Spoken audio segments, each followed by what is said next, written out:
गौरपाद परमहंस परिव्राजकाचार्य स्तोत्र शत श्री श्रीमद अभय चरणारविंद भक्ति वेदांत स्वामी महाराज श्रील प्रभुपाद की भगवद गीता यथारूप की जय समवेत भक्त वृंद की जय निताय गौर प्रेमानंदे विष्णुपादाय कृष्ण प्रेष्ठाय भूतले श्रीमते भक्तिवेदांत स्वामी नमो विष्णुपादाय कृष्ण पृष्ठाय भूतले श्रीमते भक्ति वेदांत स्वामी नामिने नमस्ते सारस्वते देवे गौरवाणी प्रचार विशेष शून्यवादी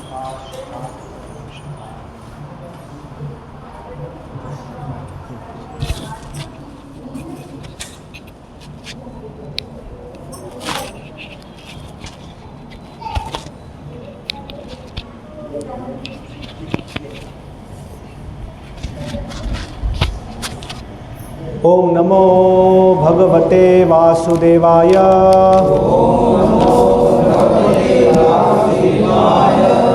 ओम नमो भगवते वासुदेवाय।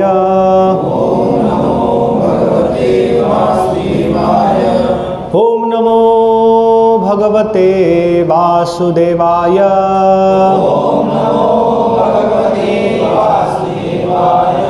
श्रीमद् भगवद गीता यथारूप अध्याय 9 श्लोक संख्या 22।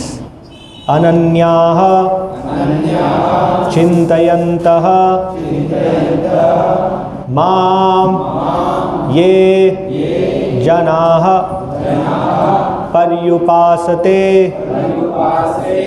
तेषां नित्य अभियुक्तानां योग क्षेमं वहामि अहम् अनन्याश्चिन्तयन्तो मां ये जना पर्युपासते तेषां नित्याभियुक्तानां योगक्षेमं वहाम्यहम् अनन्याश्चिन्तयन्तो मां ये जनाः पर्युपासते तेषां नित्याभियुक्तानां योगक्षेमं वहाम्यहम् अनन्याश्चिन्तयन्तो मां ये जनाः पर्युपासते तेषां नित्याभियुक्तानां योगक्षेमं वहाम्यहम्। दोहराइए। अनन्याश्चिन्तयन्तो मां ये जना पर्युपासते तेषां नित्याभियुक्तानां योगक्षेमं वहाम्यहम्। अनन्याश्चिन्तयन्तो मां ये जनाः पर्युपासते तेषां नित्याभियुक्तानां योगक्षेमं वहाम्यहम्। अनन्याश्चिन्तयन्तो मां ये जना पर्युपासते तेषां नित्याभियुक्तानां योगक्षेमं वहाम्यहम्। अनन्याश्चिन्तयन्तो मां ये जनाः पर्युपासते तेषां नित्याभियुक्तानां योगक्षेमं वहाम्यहम्। अनन्याश्चिन्तयन्तो मां ये जनाः पर्युपासते तेषां नित्याभियुक्तानां योगक्षेमं वहाम्यहम्। माताएं, अनन्याश्चिन्तयन्तो मां ये जनाः पर्युपासते तेषां नित्याभियुक्तानां योगक्षेमं वहाम्यहम्। शब्दार्थ, अनन्याः, जिसका कोई अन्य लक्ष्य न हो, अनन्य भाव से, चिंतयन्तः, चिंतन करते हुए, माम, मुझको, ये जो जनाः, व्यक्ति, पर्युपासते, ठीक से पूछते हैं, तेषां, उन, नित्य, सदा, अभियुक्तानां, भक्ति में लीन मनुष्य की, योग, आवश्यकताएं, क्षेमं, सुरक्षा, आश्रय, वहामि, वहन करता हूँ, अहम, मैं। अनुवाद एवं तात्पर्य कृष्ण कृपा मूर्ति श्री श्रीमद् अभय चरणारविंद भक्ति वेदांत स्वामी श्रील प्रभुपाद द्वारा अनुवाद।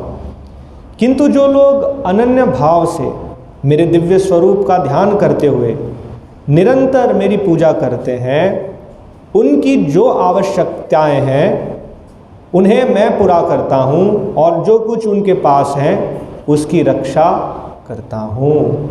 तात्पर्य, जो एक क्षण भी कृष्ण भावनामृत के बिना नहीं रह सकता, वह 24 घंटे कृष्ण का चिंतन करता है और श्रवण, कीर्तन, स्मरण, पाद सेवन, वंदन, अर्चन, दास्य, सख्य भाव तथा आत्मनिवेदन के द्वारा भगवान के चरण कमलों की सेवा में रत रहता है। ऐसे कार्य शुभ होते हैं और आध्यात्मिक भक्ति से पूर्ण होते हैं, जिससे भक्त को आत्म साक्षात्कार होता है और उसकी यही एकमात्र कामना रहती है कि वह भगवान का सानिध्य प्राप्त करे। ऐसा भक्त निश्चित रूप से बिना किसी कठिनाई के भगवान के पास पहुंचता है। यह योग कहलाता है। ऐसा भक्त भगवत कृपा से इस संसार में पुनः नहीं आता। क्षेम का अर्थ है भगवान द्वारा कृपामय संरक्षण। भगवान योग द्वारा पूर्णतया कृष्ण भावना भावित होने में सहायक बनते हैं और जब भक्त पूर्ण कृष्ण भावना भावित हो जाता है तो भगवान उसे दुखमय बद्ध जीवन में फिर से गिरने से उसकी रक्षा करते हैं। ओम अज्ञानतिमिरान्धस्य ज्ञानञ्जनशलाकया चक्षुरुन्मीलितं येन तस्मै श्रीगुरवे नमः। श्रीचैतन्यमनोभीष्टं स्थापितं येन भूतले स्वयं रूप कदा मह्यं ददाति स्वपदान्तिकं। वन्देऽहं श्रीगुरोः श्रीयुतपदकमलं श्रीगुरून् वैष्णवांश्च श्रीरूपं साग्रजातं सहगणरघुनाथान्वितं तं सजीवं साद्वैतं सावधूतं परिजनसहितं कृष्णचैतन्यदेवं श्रीराधा कृष्णपादान् सहगणललिता श्रीविशाखान्वितंश्च। हरे कृष्णा कृष्ण कृष्ण हरे हरे, हरे राम राम राम हरे हरे। अनन्याश्चिन्तयन्तो मां ये जना पर्युपासते तेषां नित्याभियुक्तानां योगक्षेमं वहाम्यहम्। तो यहाँ इस श्लोक में भगवान ये जना उन लोगों के बारे में वर्णन करते हैं जो भगवान के शुद्ध भक्त हैं, जो भगवान को पूर्णतया समर्पित हैं।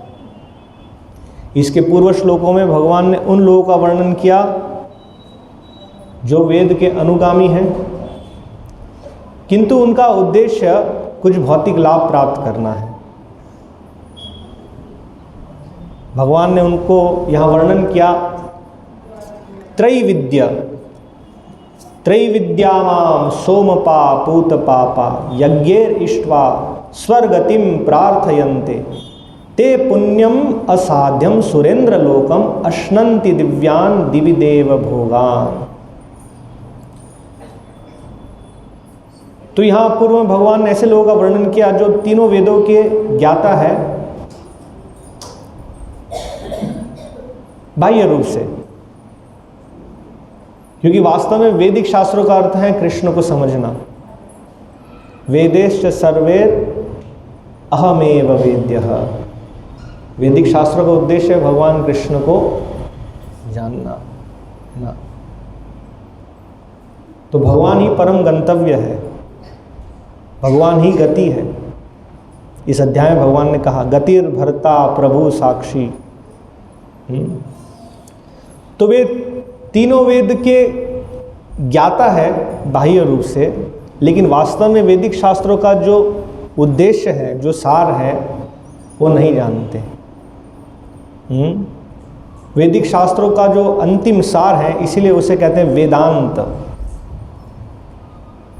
वैदिक शास्त्रों से प्राप्त क्या प्राप्य है, प्राप्त क्या करना है।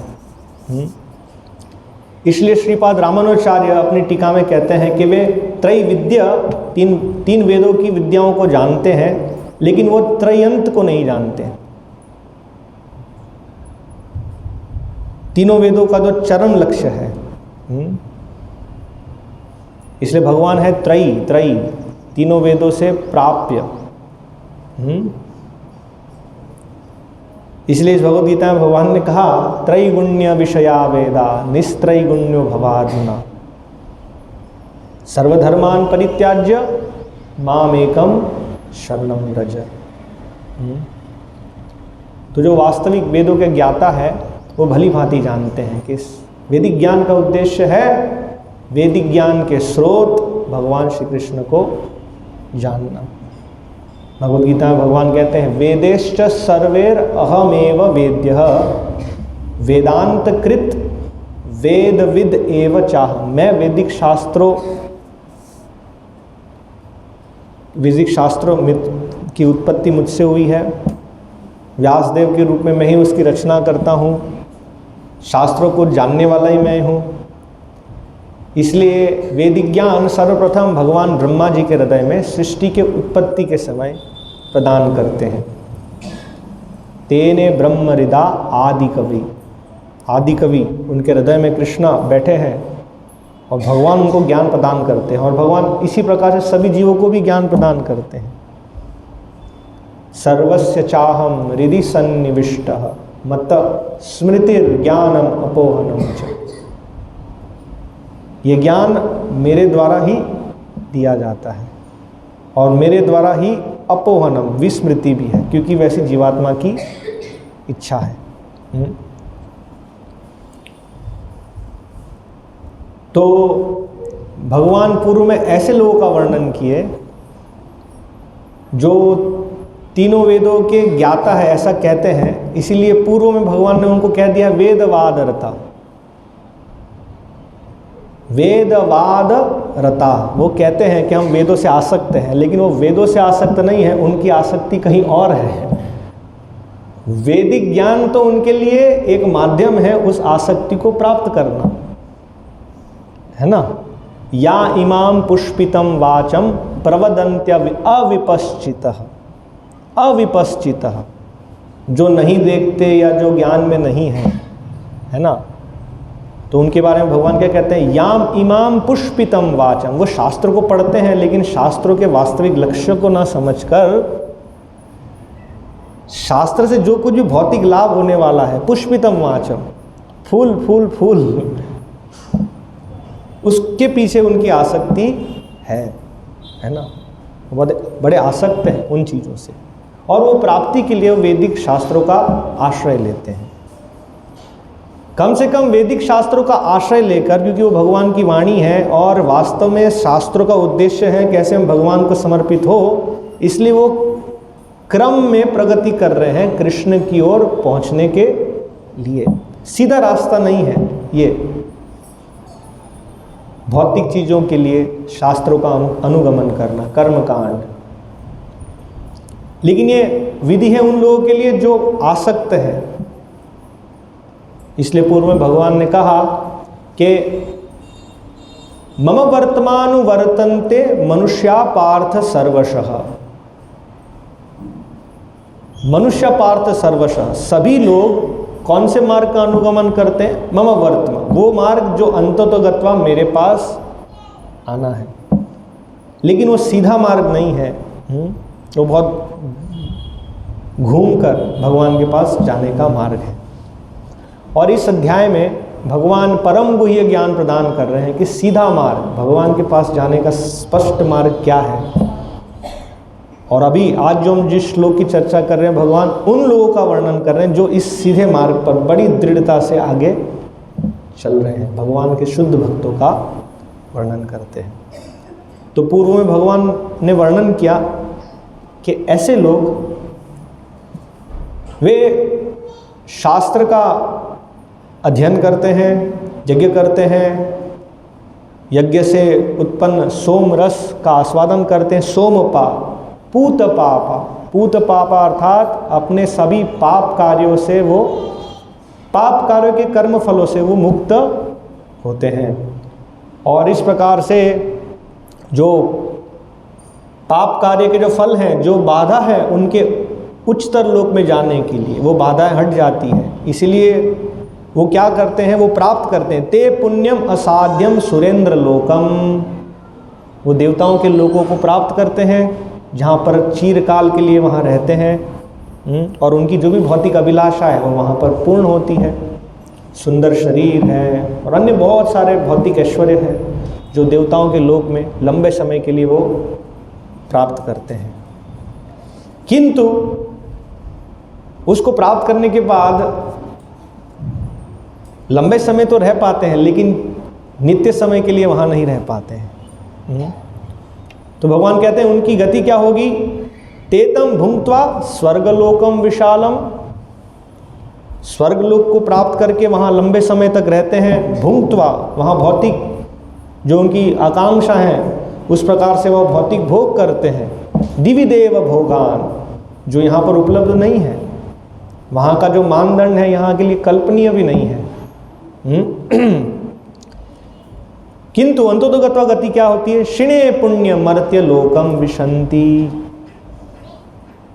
पुण्य कार्यों के फल जब समाप्त हो जाते हैं, क्षिणे पुण्य मर्त्य लोकम विशंति, फिर से नीचे आते हैं, है ना।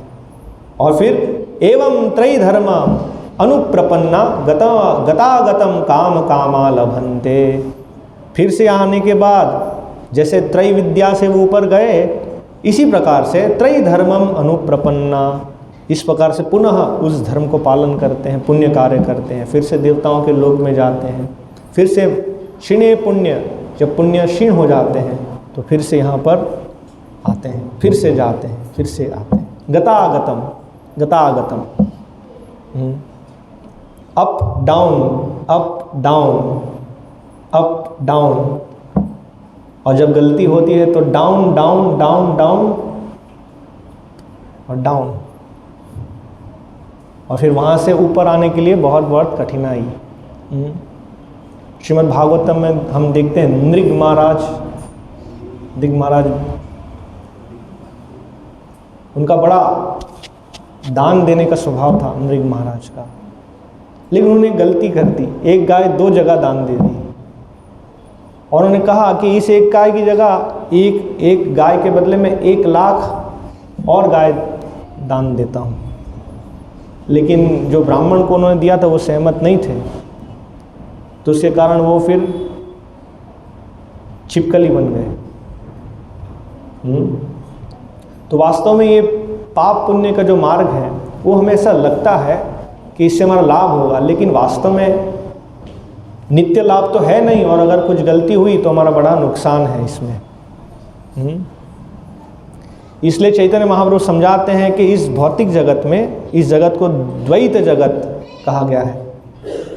द्वैते भद्रा भद्रा सब मनोधर्म। इस जगत में अच्छा बुरा ये केवल हम मन से तुलना करते हैं। वास्तव में अगर हम मूल रूप से देखें, तात्विक रूप से, तो वो हमारे लिए कोई वास्तव में लाभदायक नहीं है ना। हमारा मन सोचता है कि अभी अच्छा है। तो इस जगत में लाभ भी हानि है और हानि तो हानि है ही। जैसे किसी व्यक्ति को अच्छा शरीर मिलता है जिसमें कोई बीमारी नहीं है, सुंदरता है, तो सोचते हैं अच्छा हो गया। लेकिन शरीर लिया यही कष्ट है अपने आप में। असन्नपि क्लेशद आस देह। ऋषभदेव कहते हैं कि ये जो शरीर न साधु मन्ये, ये अच्छा नहीं है, शरीर लेना ही अच्छा नहीं है। लेकिन एक व्यक्ति सोच सकता है कि नहीं, मुझे अच्छा शरीर मिला, मुझे कष्ट नहीं है। जैसे उस व्यक्ति को बहुत कष्ट है, मुझे कष्ट नहीं, अच्छा हो गया। तो भगवान ऋषभदेव समझाते हैं कि अरे भाई, शरीर लिया यही कष्ट है। क्योंकि शरीर का स्वभाव ही है असन, वो नित्य रहने वाला। अभी बीमारी नहीं है, लेकिन जरूर बीमारी आएगी, बुढ़ापा आएगा और मृत्यु आएगी। असन्नपि क्लेशद, ये शरीर के कारण हमको क्लेश मिलते हैं। शरीर और शरीर में मन इत्यादि, स्थूल शरीर, सूक्ष्म शरीर। जबकि हमारा स्थूल और सूक्ष्म शरीर से कोई संबंध नहीं है। ये संबंध के कारण हमको कष्ट मिल रहे हैं। ये बहुत प्राथमिक चीज़ है, बेसिक चीज़, हम बार बार सुनते हैं, लेकिन हमें इसमें मनन करना होगा वास्तव में कि ये मेरे कष्टों का कारण है। यहाँ भगवान उन लोगों के बारे में वर्णन करते हैं जिनके जीवन में कोई कष्ट है ही नहीं। हमारे पास अलग अलग कारण है, ये कष्ट है, ये कष्ट है, ये कष्ट है, ये कष्ट है। भगवान को समर्पण होने में क्या क्या कठिनाई है। तो भगवान यहाँ कहते हैं ये जना, ऐसे लोग जिनके जीवन में कोई बाधा नहीं है। क्यों बाधा नहीं है? क्योंकि वो अज्ञान से मुक्त है। क्या अज्ञान से मुक्त है? मैं ये शरीर हूँ, मैं ये मन हूँ, ये सभी अज्ञान से मुक्त है। वे पूर्ण ज्ञान में स्थित हैं कि मैं भगवान श्री कृष्ण का शाश्वत अंश हूँ, मैं भगवान श्री कृष्ण का नित्य दास हूँ। अतएव मेरा एकमात्र कार्य है भगवान श्री कृष्ण की सेवा करना। वो अपनी संवैधानिक स्थिति में स्थित है। उनके लिए ऊपर नीचे वाली स्थिति नहीं है। वो सदैव भगवान की सेवा करते करते ऊपर ही है। तो थोड़ा पूर्व में भगवान ये कह रहे हैं गतागतम काम कामा लभन्ते। जो अन्य लोग हैं उनकी इच्छा क्या है? कामः, भौतिक इच्छाओं को पूर्ण करना, ये उनकी कामना है। उनकी कामना है। इस जगत में हर एक व्यक्ति की कामना रहेगी, क्योंकि वो जीव है, उसका स्वभाव है। तो एक तरफ लोग हैं जिनकी भौतिक कामना है। भौतिक कामना हो सकती है शारीरिक सुख, मानसिक सुख, या अंततोगत्वा इस भवबंधन से ही मुक्त होना और ब्रह्म ज्योति में लीन हो जाना। भुक्ति मुक्ति सिद्धि कामी, इस प्रकार की कामनाएं हो सकती है।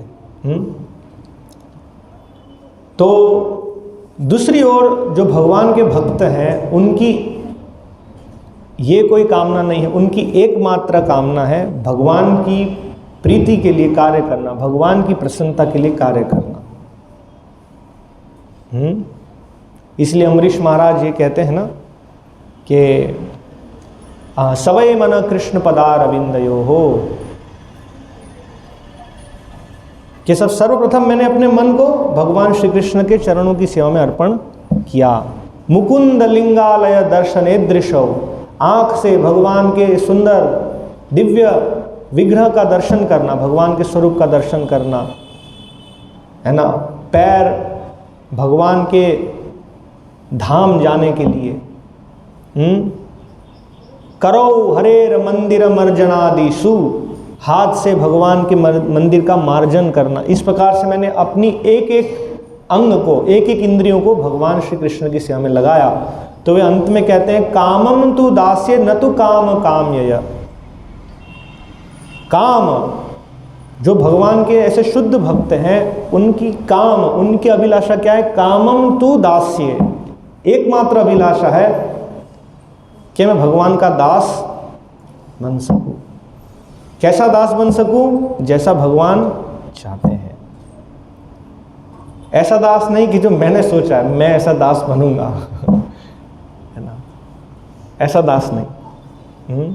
यह है आनुकूल्येन कृष्णानुशीलनम। रूप गोस्वामी जो बताते हैं शुद्ध भक्ति या उत्तम भक्ति, उसकी परिभाषा क्या है कि भगवान जैसे दास चाहते हैं हमें बनाना, वैसे हमें बनना। तो अमरीश महाराज कहते हैं कामम तु दास्ये न तो काम काम्य, और मेरी और कोई कामना नहीं है ना। और क्योंकि उनकी एकमात्र अभिलाषा है भगवान की सेवा करने की, इसलिए बहुत शांत है। उनके जीवन में तनाव नहीं है, क्योंकि उन्होंने परम गंतव्य को प्राप्त कर लिया है। इसलिए चैतन्य महाप्रभु बताते हैं भुक्ति मुक्ति सिद्धि कामी सकली अशांत। अशांत क्योंकि वो अपनी शाश्वत स्थिति में कभी भी नहीं है। वो एक से दूसरी जगह जाते हैं, फिर इधर आते हैं, फिर उधर जाते हैं, फिर इधर जाते हैं, फिर उधर जाते हैं। वो कभी भी शांत नहीं हो सकते। कृष्ण भक्त निष्काम, निष्काम मतलब एकमात्र अभिलाषा भगवान श्री कृष्ण की सेवा करना। अतएव शांत, शांत मतलब उनको और कोई समस्या नहीं है। जैसे इसकी तुलना की जाती है कि एक व्यक्ति जब समुद्र में है तो समुद्र की लहर से वो प्रताड़ित होता है। समुद्र की लहर उसे एक से दूसरी जगह फेंकते रहती है ना। तो उन लहरों में वो कभी भी शांत नहीं हो पाएगा। हम देखते हैं छोटे जहाज की भी ऐसी स्थिति होती है ना, पूरा जहाज हिलता डुलता रहता है। लेकिन यदि एक व्यक्ति छोर पर आ जाए तो वो शांत हो जाएगा, क्योंकि उसकी स्वाभाविक स्थिति है। जैसे हम यहाँ पर बैठे हैं है ना, ये शांतिमय वातावरण है। इस प्रकार से यदि एक व्यक्ति छोर पर बैठा है भूमि पर तो उसको चिंता नहीं है, क्योंकि वो अपनी स्वाभाविक स्थिति में बैठा है। जब तक वो समुद्र की लहरों में है तब तक वो उसकी अशांत स्थिति। अब एक लहर से दूसरी लहर में जाना, दूसरे से तीसरी लहर में जाना, किसी में भी उसे शांति प्राप्त नहीं होगी। तो वास्तव में कृष्ण भक्त हैं वो अपनी संवैधानिक स्थिति में है। वो समझ गए हैं वास्तविक चीज़, मैं भगवान का दास हूँ, मेरा कार्य भगवान की सेवा करना। और रही हमारी कुछ आवश्यकता की, भगवान सभी के स्रोत हैं। जन्माद्यस्य यतः, इसलिए व्यासदेव जी सभी वैदिक शास्त्र लिखने के बाद वेदांत सूत्र के पहले बताते अथा तो ब्रह्म जिज्ञासा, हमें परम सत्य के बारे में जिज्ञासा करनी चाहिए। और वो परम सत्य कौन है? वो सबके स्रोत हैं। जन्माद्यस्य यतः, हमारे स्रोत वो है, इस अनंत कोटि ब्रह्मांड के स्रोत वो है, और हमारी सभी आवश्यकताओं को पूर्ण करने वाले भी वो है। एको बहुनाम यो विदधाति कामान, वो एक ही है जो सभी की आवश्यकताओं को पूर्ण करते हैं। ये अन्य लोग देवताओं के पास जाते हैं, लेकिन वो नहीं जानते कि देवताओं भी वही दे सकते हैं जो भगवान श्री कृष्ण उन्हें प्रदान करते हैं। इसलिए आगे भगवान कहेंगे कि जो अन्य देवताओं के भक्त हैं वो मेरी ही पूजा कर रहे हैं, मेरी ही सेवा कर रहे हैं, लेकिन अविधि पूर्वक, वो सही विधि से सेवा नहीं है। तो ये स्थिति है अन्य लोगों की। इसीलिए चैतन्य महाप्रभु ये हमें बताते हैं कि अनन्य भक्ति प्राप्त करना ये बड़ी दुर्लभ, बहुत दुर्लभ चीज़ है। और जो व्यक्ति इस भक्ति को प्राप्त करता है वो बहुत भाग्यवान है। यहाँ पर जो पूर्व दो श्लोक में भगवान ने वर्णन किया ऐसे लोगों का, वो जाते आते हैं, जाते आते हैं, जाते आते, कब तक चलता रहेगा? चलता रहेगा। ऊपर नीचे ऊपर नीचे ऊपर नीचे नीचे नीचे नीचे नीचे नीचे ऊपर 84 लाख योनि में भ्रमण करना, ये चलता रहेगा चलता रहेगा चलता रहेगा। कैसे इससे बाहर निकलेंगे? जब भाग्यवश यदि वो एक शुद्ध भक्त की संगति करता है और वो शुद्ध भक्त की संगति से जब उसे भक्ति लता बीज प्राप्त होता है, तब ये उसका ऊपर नीचे का चक्र समाप्त होता है। चैतन्य महाप्रभु इसलिए कहते हैं ब्रह्मांड भ्रमिते, ये ऊपर नीचे मतलब ब्रह्मांड में भ्रमण कर रहे हैं। 14 भुवन से बना है ब्रह्मांड। ब्रह्मांड भ्रमिते कोनो भाग्यवान जीव, गुरु कृष्ण प्रसादे पाए भक्ति लता बीज। किसी पुण्य कार्य से भक्ति नहीं प्राप्त होगी। यहां पर पुण्य कार्य कर रहे हैं ना, त्रैविद्या सोमपा पूत पापा, वो जो पुण्य कार्य कर रहे हैं उस पुण्य कार्य का परिणाम क्या है? स्वर्गतिम प्रापयन्ते, स्वर्ग गति प्राप्त होगी। या जब पुनः इस जगत में आएंगे तो 6ठे अध्याय में भगवान ने बताया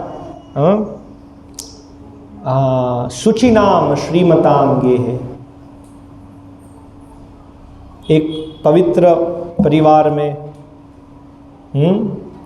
जहाँ पापमय कार्य नहीं होते हैं, श्रीमताम या धनी ऐश्वर्यपूर्ण परिवार में जन्म होगा, सुंदर शरीर होगा इत्यादि, ये पुण्य कार्य का प्रतिफल होगा, लेकिन भक्ति प्राप्त नहीं होगी। भक्ति कैसे प्राप्त होगी? भक्ति भगवान के शुद्ध भक्तों की संगति से ही प्राप्त हो सकती। संगति, जब हम उनसे कुछ लेना चाहेंगे और वो कृपावश हमें शुद्ध भक्ति देना चाहेंगे, ये भक्ति तो शुद्ध भक्तों की संपत्ति है। तो व्यक्ति बड़ा भाग्यवान है जो भक्तों की संगति में आता है और शुद्ध भक्ति का बीज उसके हृदय में प्राप्त होता है। तो ये गतागतम काम कामा लभन्ते, ये नष्ट हो जाता है।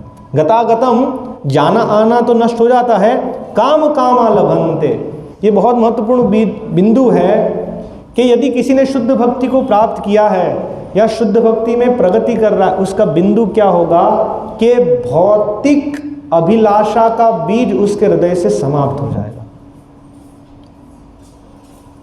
बाह्य रूप से हम कह सकते हैं मुझे ये नहीं चाहिए नहीं चाहिए, लेकिन अंदर तो अभिलाषा है हमारी।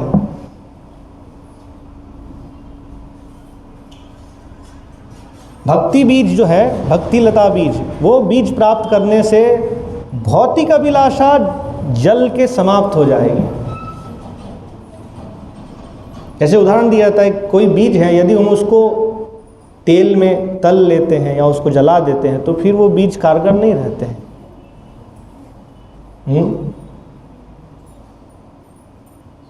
वरना बीज को जब भी जल मिला, जब भी अनुकूल वातावरण मिला तो अंकुरित हो जाएंगे, लेकिन यदि उनको जला दिया गया बीज को तो फिर वो कारगर नहीं होते हैं, है ना।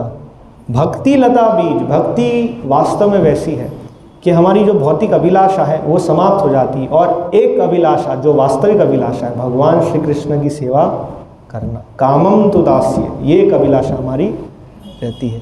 इसलिए शास्त्र में बार बार ये वर्णन है ना, ज्ञानाग्नि दग्ध कर्माणि तमाहु पंडितम बुधाहा। भगवत ज्ञान से क्या होगा? भौतिक लोभ लालसा हमारी समाप्त हो जाएगी। फिर ब्रह्म संहिता ब्रह्मा जी कहते हैं, यस्तु इंद्रगोपम अथवेन्द्रम अहो स्वकर्म कर्माणि निर्दहति किंतु च भक्ति भाजाम। कर्माणि निर्दहति, भौतिक अभिलाषा, ये जो काम है वो सब नष्ट हो जाएंगे, जल के नष्ट हो जाएंगे। तो ये हमें बिंदु, यदि हम सोचते हैं कि मैं तो भक्त हूँ या मैं भक्ति में प्रगति कर रहा हूँ, तो मैं विचार करना चाहिए कि क्या अभी भी भौतिक लालसा मेरे हृदय में है ना। शुद्ध भक्ति को प्राप्त करना मतलब भौतिक लालसा जड़ मूल से समाप्त हो जाना, है ना। और फिर कैसी स्थिति होगी? अन्याभिलाषिता शून्यम अनन्याश्चिंतयन्तो माम। अनन्य, और कोई विचार नहीं है, और कोई अभिलाषा नहीं है। ये शुद्ध भक्तों का जीवन यहाँ पर उनके बारे में भगवान श्री कृष्ण वर्णन कर रहे हैं। तो ये एक बिंदु हमें समझना चाहिए कि जिनको शुद्ध भक्तों का संग मिल रहा है, जिनके जीवन में ये मार्ग उनके सामने प्रदर्शित हुआ, वो बहुत भाग्यवान है। हमारा बहुत भाग्य है कि हमें इस जीवन में शुद्ध भक्ति प्राप्त हुई है। हमें गंभीरता से इस भक्ति लता को संभाल के रखना है। तो ये श्लोक में भगवान कहते हैं अनन्यास चिंतयन्तो माम ये जना पर्युपासते। अनन्यास चिंतयन्तो माम, भक्तों के जीवन में और कोई अभिलाषा नहीं है। केवल एकमात्र अभिलाषा है चिंतयन्तहो माम, सदैव कृष्ण का चिंतन कर रहे हैं, कैसे कृष्ण को संतुष्ट कर सके। और ये प्रयास है जानने के लिए कि कृष्ण हमसे क्या चाहते हैं। केवल ये नहीं कि कृष्ण को देना है तो जो मुझे अच्छा लग रहा है, जैसे मुझे अच्छा लग रहा है वैसे कृष्ण को देना। ये भक्ति की पूर्ण समझ नहीं है।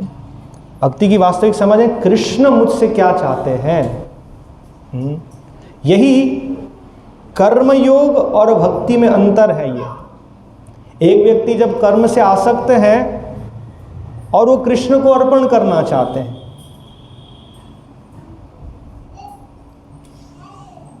जैसे मैं कार्य करना चाहता हूं कि मैं डॉक्टर का काम करना चाहता हूं, डॉक्टर मैं बड़ा आसक्त हूं डॉक्टर के काम से, और वो कार्य मैं कृष्ण को अर्पण करना चाहता हूं।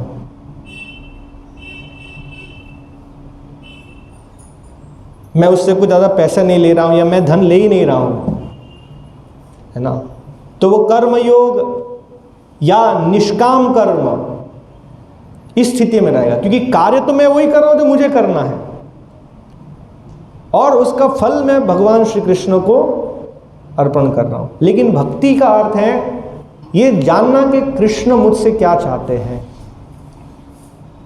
है ना। कृष्ण मुझसे क्या चाहते हैं, और जब उस भावना से कृष्ण जो चाहते हैं उस प्रकार से अपने आप को मोल्ड करके, अपने आप को ढालकर जब हम कार्य करेंगे, तब भगवान हमसे प्रसन्न होंगे। ये होगा सर्वधर्मान परित्यज्य माम एकम शरणं व्रज। क्योंकि हमने कृष्ण को फल दिया, लेकिन मैं डॉक्टर हूं ये धर्म तो मैंने नहीं छोड़ा। मैं अच्छे से डॉक्टरी करूंगा, मैं पैसे नहीं लूंगा किसी से, लेकिन यही कार्य मुझे करना है ये तो मैंने निश्चय किया है ना। अर्जुन भी सोच रहे थे नहीं युद्ध नहीं करूंगा, अच्छा व्यक्ति बनूंगा, नैतिक व्यक्ति बनूंगा, राज्य के लिए नहीं लड़ूंगा, भाइयों को नहीं मारूंगा, चाहे निहत्था मुझे मार दे कोई प्रॉब्लम नहीं है। लेकिन कृष्ण कहते नहीं, जैसे मैं चाहता हूं वैसे तुम करो। और अर्जुन ने कहा करिष्य वचनम, तो जैसे आप चाहते हैं कृष्ण वैसे मैं करने के लिए तैयार हूं, वैसा बनने के लिए तैयार हूं। प्रभुपाद समझाते हैं भगवद गीता का उद्देश्य क्या था। अर्जुन थे नो मैन,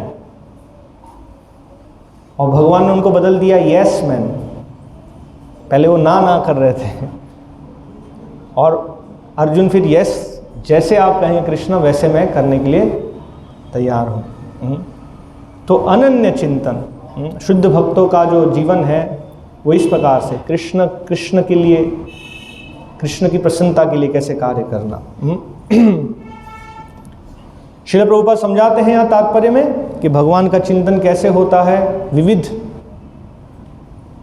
आयाम से भगवान का चिंतन होता है, जैसे कि यहाँ वर्णन है श्रवणम कीर्तनम, श्रवण कीर्तन स्मरण पाद सेवन वंदन अर्चन दास्य साख्य भाव तथा आत्मनिवेदन के द्वारा भगवान के चरण कमलों की सेवा में रत रहता है। कैसे रत रहता है? वह 24 घंटे कृष्ण का चिंतन करता है।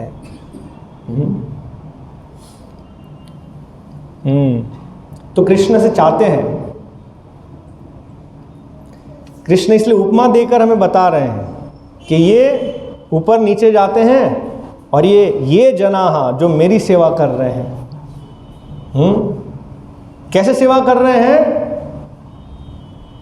नित्याभियुक्तानाम, नित्य मतलब सतत, बिना किसी रुकावट के। उनके जीवन में कोई बाधा ये समस्या, वो समस्या, ये समस्या, ये समस्या, ये समस्या, ये समस्या। कोई समस्या नहीं है, क्योंकि वो वास्तविक ज्ञान में है। वो समझ पाए हैं, ना मैं शरीर हूँ, ना आत्मा हूँ, मैं कृष्ण का दास हूँ। यहाँ हमें ये प्रेरणा लेना है, ये समझने का विषय है कि ऐसे शुद्ध भक्तों का जीवन है, उनकी जो भक्तिमय सेवा है, वो इतने तल्लीन है भगवान श्री कृष्ण की सेवा में कि वे अपने शरीर की आवश्यकता, अपने मन की आवश्यकता, अपनी उपाधियां सब कुछ भूल जाते हैं।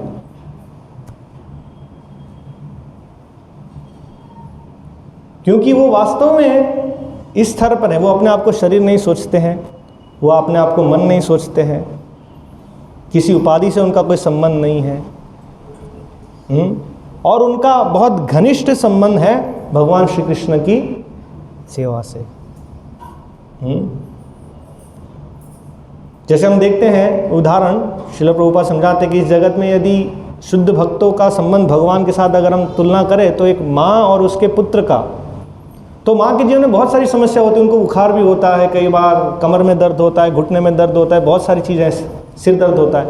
लेकिन अपने बच्चे की सेवा करने में शिशु अवस्था में, जब वो बच्चा पूर्ण रूपेण माँ पर निर्भर है, बड़ा हो जाए तो बात अलग है, जब वो बच्चा पूर्ण रूपेण माँ पर निर्भर है तो वो सारी समस्या नहीं होती। दूसरी चीज़ों में समस्या हो जाएगी, कहीं जाना है तो आज नहीं जा पाएंगे, आज स्वास्थ्य ठीक नहीं, आज ये नहीं है, वो नहीं है, अपने पति की सेवा में भी वो समस्या निकाल लेंगे।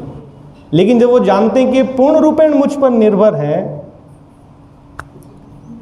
तो उनके लिए तो कहीं ना कहीं से वो समय और व्यवस्था निकाल लेते हैं। तो इस प्रकार से यहाँ वर्णन है, जो भगवान के शुद्ध भक्त हैं, नित्य अभियुक्ताना, वो नित्य भगवान की सेवा में, भौतिक गुण उनको बाधित नहीं करते। कठिनाई होती है, फिर वो कठिनाई से परेशान नहीं होते, उनकी सेवा नित्य रूप से चलती रहती। और कैसी सेवा? पर्युपासते, पर्युपासते। श्रील प्रभुपाद कहते हैं ठीक से पूछते हैं, अच्छे से। जैसे हमने बताया, वो जानने कृष्ण कैसे चाहते हैं वैसे हम करें, कैसे कृष्ण चाहते हैं, बहुत अच्छे से ध्यान पूर्वक हम कृष्ण की सेवा करेंगे। तो भक्तों के लिए बहुत महत्वपूर्ण शिक्षा है यहाँ पर, है ना। हम जब कोई कार्य अच्छे से नहीं कर पाते या भक्ति में अलग अलग समस्याएं होती हैं, ये नहीं कर पाते हैं क्योंकि हम अभी अज्ञान में हैं। कहीं ना कहीं हमारे अनर्थ, हमारे अज्ञान के जो विस्तृत स्वरूप हैं, हमारे अनर्थ हमें पकड़ रहे हैं। और हम फिर से उस अज्ञान में आते, नहीं मैं कृष्णदास नहीं हूँ, मैं कुछ और हूँ। इसीलिए नित्याभियुक्ता नाम नहीं होता है हमसे। तो भगवान यहाँ कहते हैं ये जना या मद जना, मेरे लोग, ऐसे कृष्ण वर्णन करते हैं। तो भगवद गीता में भगवान ने आगे कहा, ये यथा माम प्रपद्यन्ते ताम तथैव भजामि हम, जो जिस प्रकार से मेरा आश्रय लेता है मैं उसी प्रकार से आदान प्रदान करता हूँ। इस जगत में भी ऐसा होता है ना। हम संबंध बनाते हैं, हम किसी से मित्रता करते हैं, जैसे वो हमारे साथ मित्रता करता है वैसे हम आदान प्रदान करते हैं। पारिवारिक जीवन में भी ऐसा होता है, एक पिता के कई पुत्र होते हैं, 4-5 पुत्र होते हैं, लेकिन जो पुत्र अच्छे से उनकी सेवा करता है तो पिता का थोड़ा विशेष ध्यान होता है कि नहीं होता है। तो श्रील प्रभुपाद बार-बार समझाते कहाँ से आता है ये वृत्ति कहाँ से आती है? ये कृष्ण से आती है। जन्माद्यस्य यतः, कृष्ण सबके स्रोत है। तो भगवान कहते हैं ऐसे लोग, ऐसे भक्त जिनका जीवन अनन्य, उनकी और कोई अभिलाषा नहीं, ना धनम न जनम न सुंदरीम कविताम वा जगदीश कामये, ना और कोई अभिलाषा नहीं है। मम जन्मनि जन्मनीश्वरे भवतात् भक्ति रहेतु की त्वयि, मैं तो मुक्ति भी नहीं चाहता हूँ, है ना। उनकी अभिलाषा नहीं कि मुझे कष्टों से मुक्त कर दो, कष्ट भी भगवान आपकी इच्छा है तो दीजिए। ऐसे पूर्ण समर्पित भक्तों के लिए भगवान कहते हैं योगक्षेम वहामि हम, मैं उनका ध्यान रखूंगा। भगवान नहीं कह रहे ध्यान रखवाऊंगा, भगवान कहेंगे मैं ध्यान रखूंगा, वहामी अहम, वहन करता हूं, मैं वहन करूंगा पर्सनली मैं। ये कितनी बड़ी बात है, आप सोचिए। कृष्ण जो अनंत कोटि ब्रह्मांडों के स्वामी हैं,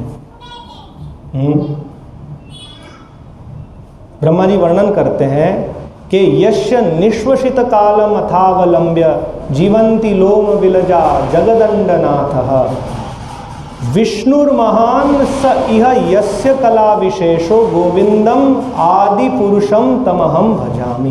भगवान श्री कृष्ण गोविंद कौन है? वो आदि पुरुष हैं। वो आदि पुरुष हैं जिनसे इस जगत की उत्पत्ति के स्रोत पुरुष अवतार प्रकट होते हैं। भगवान के अंश के अंश है महाविष्णु, और महाविष्णु के एक एक लोम छिद्र से अनंत कोटि ब्रह्मांड की उत्पत्ति होती है, और उस ब्रह्मांड में अनंत कोटि ब्रह्मा जी है और सारे देवतागण हैं। तो इस जगत का संचालन चलाने के लिए भगवान को कुछ करने की आवश्यकता नहीं है।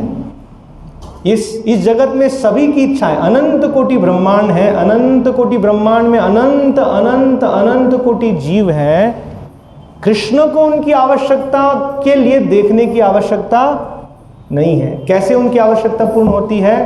परास शक्ति विविधैव श्रूयते, भगवान की असंख्य शक्ति है ना। जैसे हम यहाँ होशंगाबाद की स्थिति देखें, यहाँ कोई बहुत बड़ा कार्यक्रम है तो यहाँ की सुरक्षा की योजना के लिए प्रधानमंत्री को आने की आवश्यकता नहीं है। उनके बहुत विभाग हैं, बहुत विभाग में बहुत सारे अधिकारी लोग हैं, है ना। यहाँ कोई बड़े सम्मेलन में प्रधानमंत्री को आने की आवश्यकता नहीं है। उनको फ़ोन भी नहीं करना पड़ता है कि होशंगाबाद में थोड़ा ध्यान रखना, कोई समस्या नहीं हो जाए। उनको बोलना पड़ता है, उनको तो पता ही नहीं है होशंगाबाद में क्या हो रहा है, कैसे व्यवस्था चलती है। उनकी शक्तियाँ कार्य कर रही है सभी जगह से।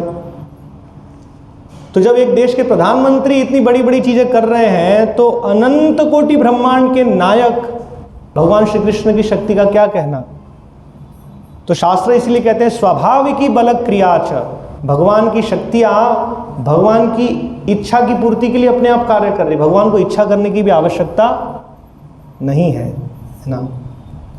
तो भगवान श्री कृष्ण वर्णन कर रहे हैं कि जो अन्य लोग वर्णन किया त्रैविद्या सोम पापूत पापा, जो शास्त्रों के अनुसार कृष्ण को नहीं जानते, वो सोचते मेरे भौतिक अभिलाषा कैसे पूर्ति होगी। अच्छा मैं समझ गया, मैं यज्ञ करूंगा उसका फल मिलेगा, फिर मैं सुखी होऊंगा।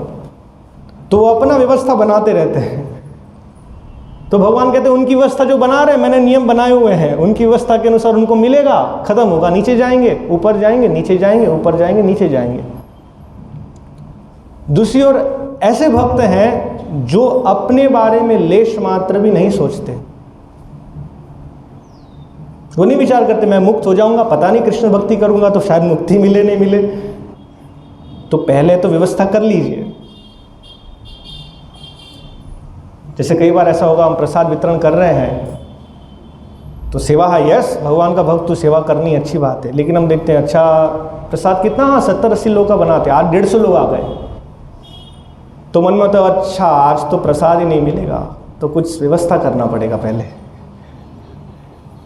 या हम अपने निकाल लेते हैं, या सोचते प्रभु मैं आज पहले बैठ जाऊं अच्छे से, फिर बाद में अच्छे से सेवा कर पाऊंगा, क्योंकि मुझे पता है प्रसाद नहीं मिलेगा। ऐसा हो सकता है। अनेक अनेक कारण हो सकते हैं। कई बार जब दिन में सेवा होती है तो हम सोचते हैं कि सुबह मैं कर लूँगा, दोपहर में धूप है तो तब दूसरे किसी को रख लेंगे बाहर की सेवा में, दोपहर में कोई रहेगा, फिर शाम में मैं आ जाऊँगा वापस। तो कहीं ना कहीं स्वार्थ है ना। हम सोचते हैं कि मेरा कंफर्ट, मेरा लाभ, मैं थोड़ी बुद्धि लगा लेता हूँ। कृष्ण यहाँ उन भक्तों के बारे में वर्णन करें जो जरा भी नहीं विचार करते मेरे शरीर का कैसे होगा, या मुझे मन से सुख, हम मन में देखते हैं, मन में मुझे सम्मान मिलना चाहिए, अपमान नहीं होना चाहिए, सब में से अच्छे से बात करें,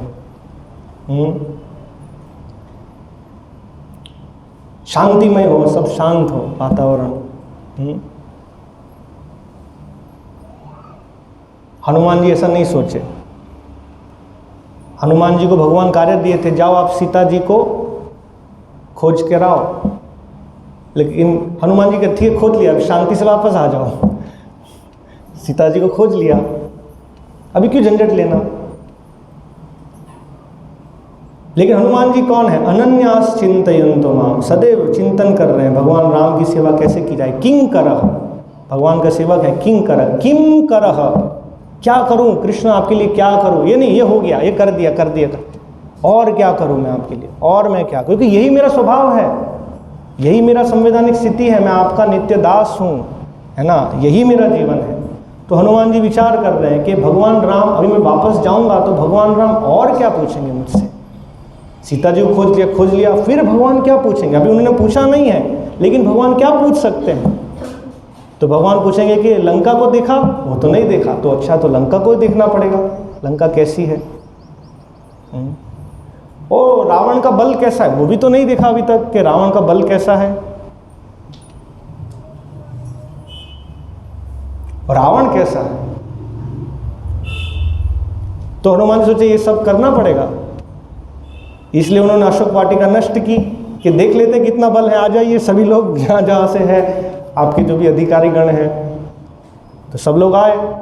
हनुमान जी सबको परास्त कर सकते थे, लेकिन उनको लंका का ब्यौरा करना था।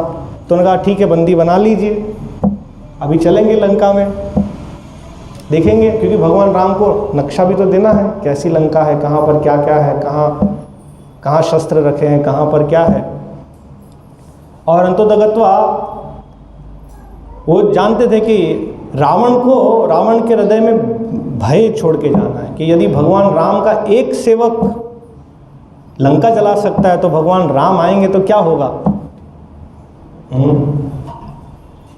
तो यहाँ बिंदु बता रहे हनुमान जी, ये नहीं विचार किए कि कितना झंझट होगा, क्या होगा, कितनी कठिनाई होगी, रावण के साथ क्यों हम समस्या ले। वो नहीं विचार कर रहे कि रावण मुझसे क्या करेगा, वो एक विचार कर रहे हैं कि भगवान रामचंद्र मुझसे क्या चाहते हैं, भगवान राम की मैं कैसे सेवा करूं, भगवान राम की कैसे सेवा करूं। ये है। इसका एक और पहलू है कि कई बार हम तो भगवान कृष्ण क्या चाहते हैं, तो भगवान मुझसे सेवा चाहते हैं, तो मैं सोऊंगा ही नहीं, खाऊंगा नहीं, सेवा करूंगा सेवा करूंगा सेवा करूंगा। लेकिन हमें ये भी देखना होगा कि मैं 2 दिन ऐसे करूंगा, फिर 4 दिन सो जाऊंगा, तो भगवान नाराज होंगे उससे। कई बार हम अपरिपक्वता में सोचेंगे यस आज से मैं समझ गया अनन्य भगवान की सेवा करनी है, तो खाऊंगा नहीं और सोऊंगा नहीं और सेवा करते रहूंगा। यस बहुत अच्छा है, अगर आप उस मुक्त अवस्था में तो वैसे करिए। लेकिन अगर इसका परिणाम होगा कि 2 दिन सेवा की और 4 दिन 8 दिन फिर हम विश्राम कर रहे हैं और 4-5 लोग हमारी सेवा में लगे हुए हैं, हाँ, तो ये कृष्ण की प्रसन्नता के लिए कार्य नहीं होगा। इसलिए भक्त बुद्धिमान है, वो विचार भी करते हैं, वो निर्णय लेने में सोचते हैं क्या कृष्ण मुझसे प्रसन्न होंगे, है ना, और अपनी शक्ति का आंकलन करके पूर्ण रूपेण भगवान की सेवा में वो अग्रसर होते हैं।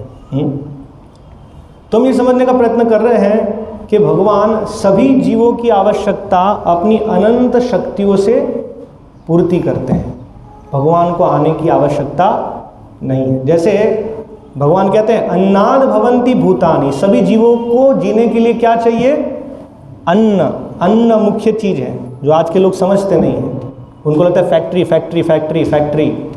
अन्नाद भवन्ति भूतानि, तो अन्न कैसे होंगे, पर्जन्याद अन्न संभवः, पर्जन्य वर्षा से अन्न आएंगे। 4-5 श्लोक पूर्व भगवान ने बताया मैं वर्षा भेजता हूं, मैं वर्षा भेजता हूं, मैं वर्षा रोकता भी हूं वरना बाढ़ आ जाएगी। तो ये भगवान कैसे करते हैं, अपनी असंख्य शक्तियों से। भगवान कहते तपाम्य हम, ताप मैं देता हूं, अगर ताप नहीं होगा तो सब बर्फ हो जाएगा, जीव ही नहीं होगा, मतलब जीवन जीने के लिए योग्य वातावरण नहीं होगा।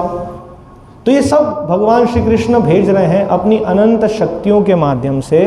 किंतु इस श्लोक में विशेष रूप से भगवान श्री कृष्ण कहते हैं ऐसे लोग, ऐसे भक्त जिनका एकमात्र अभिलाषा मेरी सेवा करना, योगक्षेम वहामि हम, मैं स्वयं उनकी जिम्मेदारी लेता हूँ, पर्सनली मैं खुद ध्यान रखता हूँ। तो हम देखते हैं इस जगत में भी ऐसा है जो हमारे विशेष हैं। जैसे एक उदाहरण दिया जाता है अकबर के विषय में।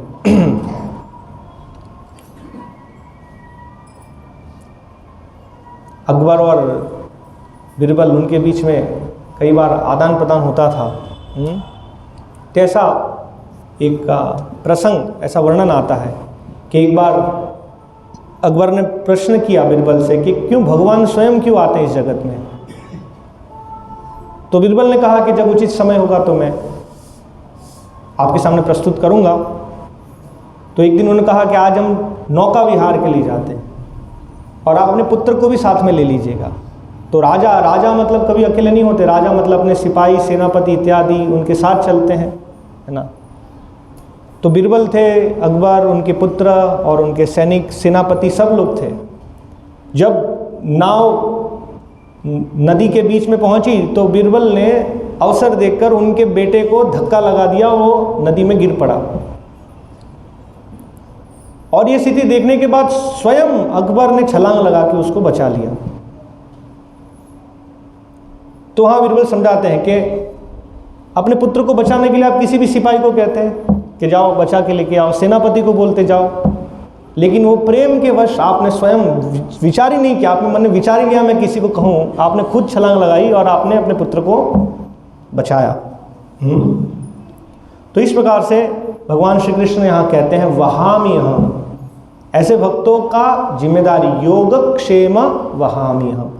योग अर्थात वो जिस चीज़ की प्राप्ति के लिए प्रयास कर रहे हैं, अभिलाषा कर रहे हैं, वो योग मैं उन्हें देता हूँ। और क्षेम, जो उन्होंने प्राप्त कर लिया है वो चला नहीं जाए, उनका संरक्षण करने का मैं स्वयं जिम्मेदारी लेता हूँ। ये जिम्मेदारी केवल कृष्ण ही ले सकते, योगक्षेम, क्योंकि भगवान ही योग्य व्यक्ति है हमें कोई चीज़ प्रदान करने के लिए और पूर्ण रूप से हमारी संरक्षण करने के लिए। आज भगवद गीता के ऐसे वाक्य कुछ लोग ले लेते हैं, जैसे LIC, लाइफ क्या है, इंश्योरेंस कॉरपोरेशन ऑफ इंडिया, उनका ये टाइटल लिया योगक्षेम वहाम्यहम्। लेकिन क्षेम भी नहीं हो रहा है क्योंकि मरने के बाद मिल रहा है मृत्यु से तो नहीं बचा पा रहे ना। तो यहाँ भगवान श्री कृष्ण क्या कह रहे हैं, योग क्या दूंगा और क्या उनका संरक्षण करूंगा। श्रील प्रभुपाद तात्पर्य में बहुत अच्छे समझाते हैं, हमने पहले ही समझ लिया भगवान के भक्त कैसे अनन्य, क्या वो चाहते हैं मुझे बीमारी नहीं हो, क्या मेरे जीवन में कठिनाई नहीं आए, क्या मेरा धन कभी कम नहीं हो, क्या मेरे परिवार में कोई समस्या नहीं हो, क्या मुझे सब मान सम्मान से बुलाएं, क्या मुझे कुछ उपाधि मिले। नहीं नहीं नहीं, ये तो सब उन्होंने पहले ही ना कर दिया है।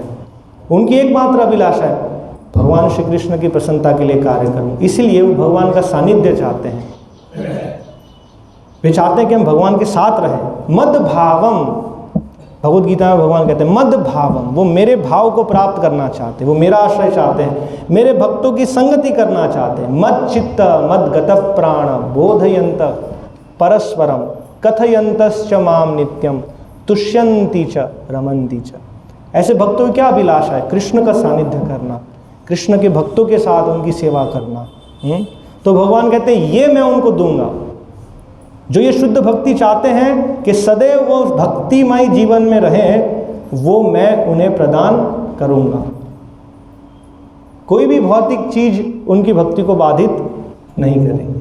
उनका ये पूरा संकल्प भगवान दृढ़ करते हैं और उनको व्यवस्था देते हैं। और क्षेम, कभी मैं भक्ति से च्युत नहीं हो जाऊं, मैं भक्तों से दूर नहीं हो जाऊं। भगवान कहते हैं मैं रक्षण करूंगा। कौन्तेय प्रतिजानीहि न मे भक्त प्रणश्यति, मैं स्वयं ध्यान रखूंगा कि भक्त, उन भक्तों की कभी हानि नहीं हो भक्तिमय जीवन से। तो ये भगवान श्री कृष्ण स्वयं यहाँ ये कहते हैं। इस परिप्रेक्ष्य में एक प्रसंग आता है। जगन्नाथपुरी में एक ब्राह्मण थे जिनका नाम था अर्जुनाचार्य। तो उनकी कहानी आती है, वो भगवद गीता पढ़ रहे थे, ये श्लोक उनके सामने आया, अनन्यास चिंतयन्तो माम ये जना पर्युपासते तेषाम नित्याभियुक्तानाम योगक्षेम वहाम्यहम्। तो भक्त थे भगवान के, लेकिन उनका वहाम्यहम्, वहामी मतलब वहन करता हूँ, मतलब मैं भार लेता हूँ। कैसे संभव है, भगवान ऐसे भार लेंगे, अच्छा नहीं है। भक्त कभी नहीं चाहेंगे। आप सोच लीजिए, भक्ति का भी उद्देश्य नहीं कि अच्छा भगवान ने कहा मेरी जिम्मेदारी लेंगे, अच्छा ठीक है तो आप जिम्मेदारी लोगे तो मैं कार्य कर रहा हूं। एक भक्त भगवान को क्यों भार देना चाहेगा? उनकी अभिलाषा भी नहीं है कि हम भगवान को भार दे। पहले सब इंश्योर कीजिए, पेंशन मिलेगा, इंश्योरेंस मिलेगा, बीमार पड़ गया तो क्या करेंगे, है ना। सब पहले व्यवस्था कीजिए, फिर हम कूदेंगे। नहीं, ये भक्तों का अभिलाषा नहीं है। कृष्ण कई बार उनको परीक्षा करने के लिए पहले पकड़ लेंगे, हाँ दूंगा, फिर नहीं देंगे, तो उनका भक्ति से श्रद्धा ही चला जाएगा। श्रद्धा चला नहीं गया, श्रद्धा था ही नहीं कभी, हमारा कभी श्रद्धा था ही नहीं। तो एक भक्त कभी नहीं चाहेंगे कृष्ण को कोई भार देना, लेकिन जैसे पिता और माँ प्रेमवश वो भार लेते हैं। कोई बच्चा उनको जिम्मेदार देना नहीं चाहता, लेकिन वो प्रेम के कारण वो भार लेते हैं। इस प्रकार से कृष्ण कह रहे हैं मैं उन भक्तों का भार लूंगा। तो अर्जुनाचार्य जब ये पढ़ रहे थे तो उन्होंने कहा वहामी हम, ये वहन करना गलत है, तो उन्होंने उसको काट दिया और उन्होंने कहा करोमि अहम।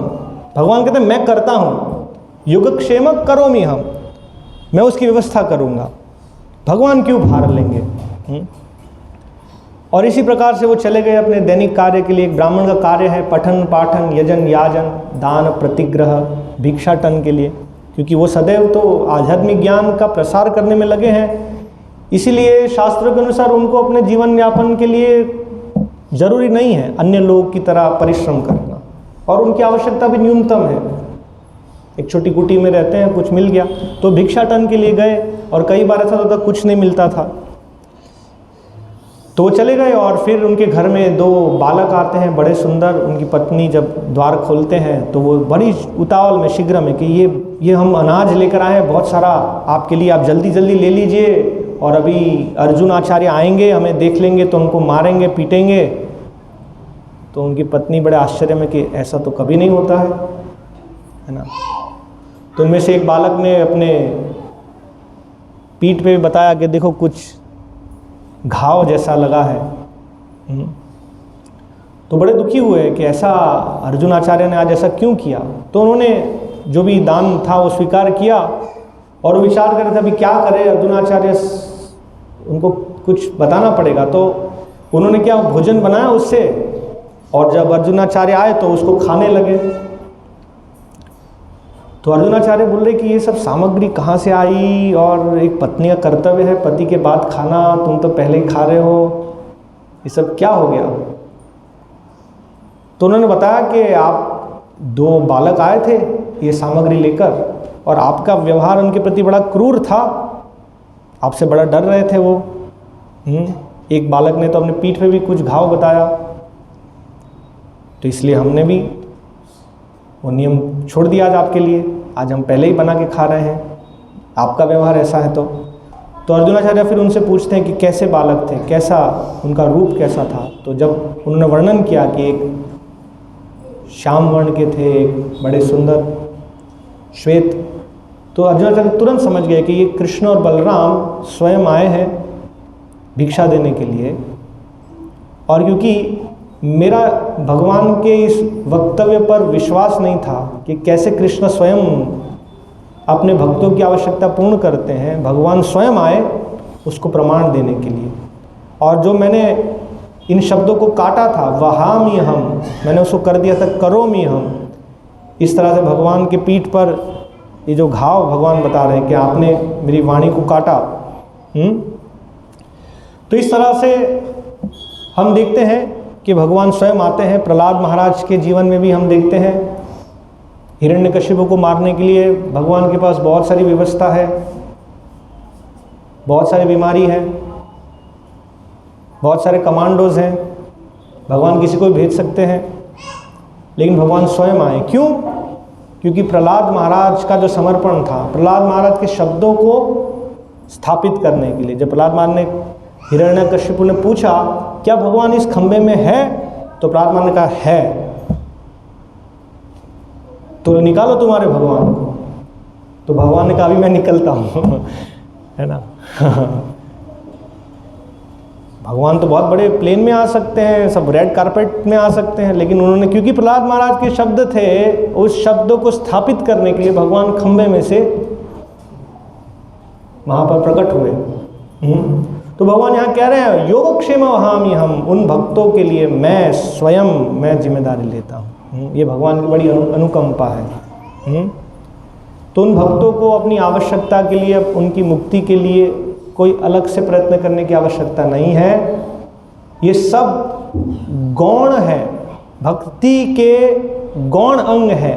इसलिए एक महान आचार्य श्रील बिल्वमंगल ठाकुर लिखते हैं कि जब से मैं भगवान की अनन्य भक्ति में लगा हूँ, मुक्ति मेरे द्वार पे खड़ी है हाथ जोड़ के। मुक्ति मुकुलितांजलि सेवते अस्मान।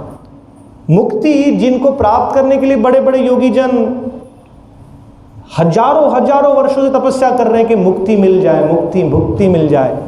तो जब से मैं भगवान श्री कृष्ण की अनन्य सेवा में लगा हूं, मुक्ति हाथ जोड़ के, मुक्ति मुकुलितांजलि सेवते अस्मान, मेरी सेवा के लिए खड़ी है कि आप मुझे स्वीकार कर लीजिए, कृष्ण मुझे स्वीकार करेंगे, क्योंकि कृष्ण आपकी संपत्ति है।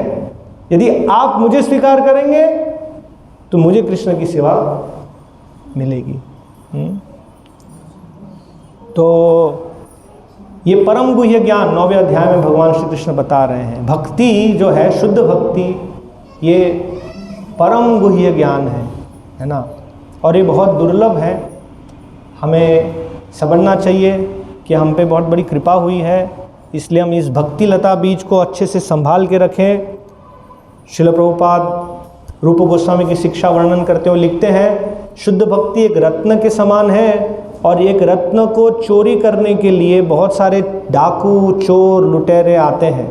जैसे किसी घर में हीरे रत्न हैं तो कैसे संभाल के लॉकर में रखते हैं, और वो देखते हैं वहाँ कोई नहीं आए, उस जगह पता ही नहीं चले किसी को कि कहाँ रखा है, उसकी चाबी कहाँ है, उसका कोड कहाँ है, इतना संभाल के रखते हैं। तो इस प्रकार से शुद्ध भक्ति जो है वो हमें बहुत संभाल के रखना चाहिए, क्योंकि इसमें इतनी सारी भूल धारणाएं, इतने सारे अनर्थ, इतनी सारी असंगति इस शुद्ध भक्ति को छीन लेंगे हमसे। इसलिए बड़ी सावधानी से इसका ध्यान रखना चाहिए। ऐसे शुद्ध भक्तों की संगति में हमें रहना चाहिए, जिससे हमारी भक्ति आगे वर्धन होता रहे। हरे कृष्णा। तो यहाँ हम विराम लेंगे। किसी का कोई प्रश्न है, जिज्ञासा है, आप पूछ सकते हैं। जी।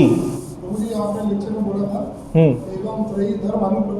एवं त्रयी धर्म अनुप्रपन्ना। जी, तीन धर्म कौन से जिनको हमको? त्रिधर्म का वर्णन है जो तीन वेदों का अनुगमन करते हैं। त्रयी धर्मम मतलब तीन वेदों द्वारा जो मार्ग दिया गया है, ऋग, साम, यजुर। वास्तव में सभी वेदों का उद्देश्य भगवान श्री कृष्ण को जानना है, लेकिन जो वास्तविक अर्थ तक नहीं पहुंच सके, है ना। देखिए, वेद सभी प्रकार के लोगों के लिए है ना। तो अधिकांश की इस जगत में जो लोग हैं वो बड़े आसक्त हैं। जैसे एक बच्चा है, वो कड़वी दवाई नहीं लेगा तो डॉक्टर क्या करते हैं, शक्कर का लेप अंदर का दवाई तो वही है, लेकिन ऊपर लेप है शक्कर का। इस प्रकार से वैदिक शास्त्रों में जो कर्म कांड का मार्ग है वो लेप है। ये करोगे ये मिलेगा, मीठा तुरंत ही ले लेता है, लेकिन ऐसे गतागतम फिर समझेगा कि इसमें कोई लाभ नहीं है। और अंततोगत्वा ये पालन करने से वो धीरे धीरे क्रमशः कृष्ण की ओर बढ़ रहे हैं, एक एक स्टेप कृष्ण की ओर वो बढ़ रहे हैं। जैसे श्रील प्रभुपाद उदाहरण देते हैं कि एक व्यक्ति जब बीमार है तो सोचता है कि बीमारी कैसे जाए। तो शास्त्र देखता है कि यदि सूर्य का आश्रय लेते हैं तो हमारी बीमारी दूर चली जाती है, इसलिए वो सूर्य की उपासना करने लगता है ना। और ऐसा वर्णन भी है कि सूर्य में रहेंगे यदि तो हमारे शरीर की बहुत सारी बीमारी चली जाती है। लेकिन बीमारी चली गई इसका अर्थ नहीं कि बीमारी फिर से नहीं आएगी, फिर से बीमारी आएगी, बुढ़ापा आएगा, मृत्यु आएगी। तो व्यक्ति जब वास्तविक ज्ञान में आता है तो सोचते हैं कि सभी सूर्यों के सूर्य हैं श्री कृष्ण, यदि उनका आश्रय लेंगे तो फिर जन्म कर्म च मे दिव्यम एवं यो वेत्ति तत्वतः त्यक्त्वा देहम पुनर्जन्म नयति। फिर से शरीर ही नहीं होगा तो फिर से बीमारी नहीं होगी, फिर से कोई नौकरी नहीं होगी, कोई लोन नहीं होगा, कुछ नहीं होगा, है ना। यद गत्वा न निवर्तन्ते तद धाम परमम मम। तो ये त्रयी धर्म जो है वो, ये प्रभुपाद जी का तात्पर्य आप पढ़ेंगे यहाँ पर। देखिए श्रील प्रभुपाद लिखते हैं त्रैविद्या सोमपाप उत्पाप श्लोक में, त्रैविद्या शब्द 3 वेदों साम यजु तथा ऋग्वेद का सूचक है। जिस ब्राह्मण ने इन 3 वेदों का अध्ययन किया है वह त्रिवेदी कहलाता है। जो इन तीनों वेदों से प्राप्त ज्ञान के प्रति आसक्त रहता है उसका समाज में आदर होता है। दुर्भाग्यवश वेदों के ऐसे अनेक पंडित हैं जो उनके अध्ययन के परम लक्ष्य को नहीं समझते। इसलिए कृष्ण अपने को त्रिवेदियों के लिए परम लक्ष्य घोषित करते हैं। वास्तविक त्रिवेदी भगवान के चरण कमलों की शरण ग्रहण करते हैं और भगवान को प्रसन्न करने के लिए उनकी शुद्ध भक्ति करते हैं। भक्त का सूत्रपात हरे कृष्ण महामंत्र कीर्तन तथा साथ साथ कृष्ण को वास्तव में समझने के प्रयास से होता है। दुर्भाग्यवश जो लोग वेदों के नाम मात्र के छात्र हैं, वेदों के नाम मात्र छात्र हैं, वे इंद्र तथा चंद्र जैसे विभिन्न देवों की आहुति प्रदान करने में रुचि लेते हैं। अंतोदगत्वा वो इंद्र के लिए कोई यज्ञ कर रहे हैं, लेकिन वो नहीं जानते कि यज्ञ भूख भगवान विष्णु कृष्ण है ना। तो आसक्ति के कारण वो समझ सकते हैं, लेकिन आसक्ति के कारण उनका ज्ञान अपहरण हो जाता है। आगे भगवान बताएं क्या है, भोगैश्वर्य प्रसक्तानाम तया अपहरित चेतसाम, उनकी चेतना नष्ट बुद्धि। तो वे इंद्र तथा चंद्र जैसे विभिन्न देवों को आहुति प्रदान करने में रुचि लेते हैं। ऐसे प्रयत्न से विभिन्न देवों के उपासक निश्चित रूप से प्रकृति के निम्न गुणों के कल्मश से शुद्ध हो जाते हैं। फलस्वरूप वे उच्चतर लोकों यथा महरलोक, जनलोक, तपलोक आदि को प्राप्त होते हैं। एक बार इन उच्च लोकों में पहुंचकर वहां इस लोक की तुलना में लाखों गुना अच्छी तरह से इंद्रियों की तुष्टि की जाती है, लेकिन वास्तविक उद्देश्य है भगवान कृष्ण को जानना, वो नहीं जानते, है ना। ठीक है जी। जैसे मैंने बताया शुद्ध भक्तों के ऊपर इससे भगवान जिस प्रकार से ये श्लोक बोल रहे हैं, शुद्ध भक्तों के लिए भगवान ये वर्णन कर रहे हैं। तो जैसे जो साधक अवस्था में, मतलब जो साधक अवस्था में है, जो शुद्ध भक्त नहीं है अभी जी, तो उनके ऊपर मतलब ये कितना लागू होता है?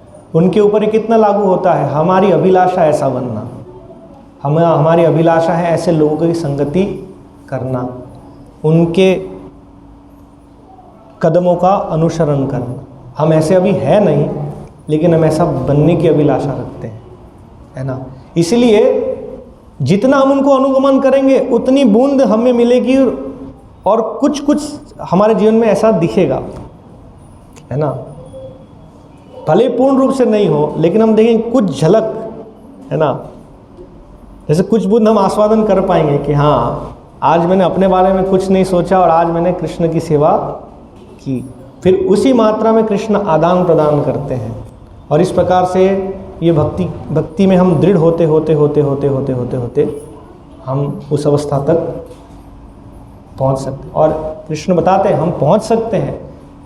पूर्वई पूर्वतरम कृतम, चतुर्थ अध्याय भगवान ने बताया, पूर्वई पूर्वतरम कृतम। जैसे पहले महान भक्तों ने भक्ति की उन्नत अवस्था प्राप्त की, हम भी उनके चरण कमलों में चलने से, है ना, ये प्राप्त कर सकते हैं।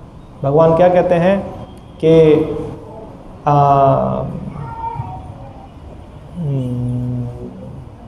चतुर्थ अध्याय के 10वें श्लोक में भगवान कहते हैं पूता मद भावम आगता।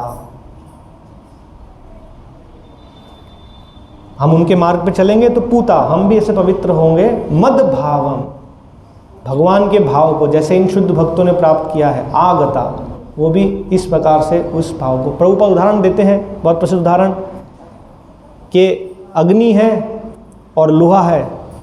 लोहा अग्नि का संपर्क करेगा तो धीरे धीरे, जितना संपर्क करेगा वो धीरे धीरे धीरे गर्म होते होते होते होते लाल हो जाएगा। जब एकदम लाल हो जाएगा संगति के कारण, तो वो लोहा लोहा नहीं रहा है, वो सारे गुण अग्नि के ही है, अब उसमें लोहे के गुण नहीं है। तो जितना हम इस मार्ग का अनुगमन करेंगे, थोड़ी देर के लिए करेंगे, थोड़ा गर्म होंगे, और अगर हम अच्छे से अग्नि के संपर्क में ही रहेंगे तो हम वैसे ही अग्नि जैसे लाल हो जाएंगे, ऐसे लाल हो जाएंगे कि हम जिसको छुएंगे वो भी लाल हो जाएगा, है ना। ठीक है, हरे कृष्णा। श्रीमद् भगवद गीता यथारूप की जय, श्रील प्रभुपाद की जय।